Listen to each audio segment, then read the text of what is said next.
কে কে টিভির পক্ষ থেকে আমি আব্দুল মোমেন লস্কর আপনাদের স্বাগতম।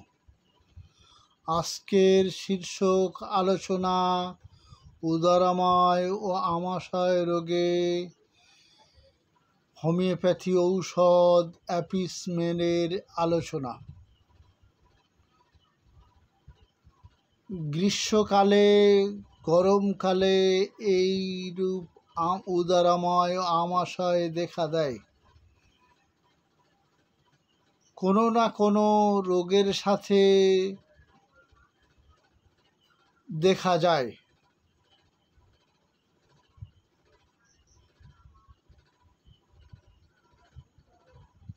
একটু নড়াচড়া করলেই মল বাহির হয়ে পড়ে।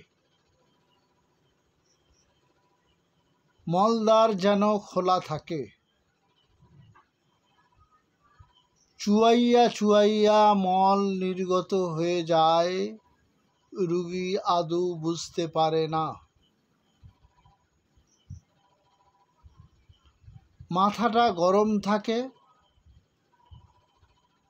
বিকারে মাথা চালে, অস্থিরতা এবং চাঞ্চল্যতা দেখা যায়। পিপাসা থাকে না।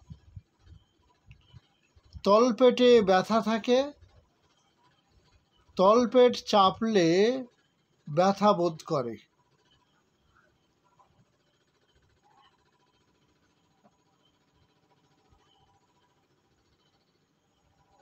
আজকের শীর্ষক আলোচনা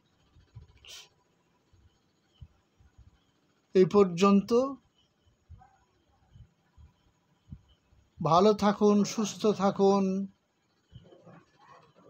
কে কে টিভি বাসন্তী দেখতে থাকুন। আপনাদের ধন্যবাদ।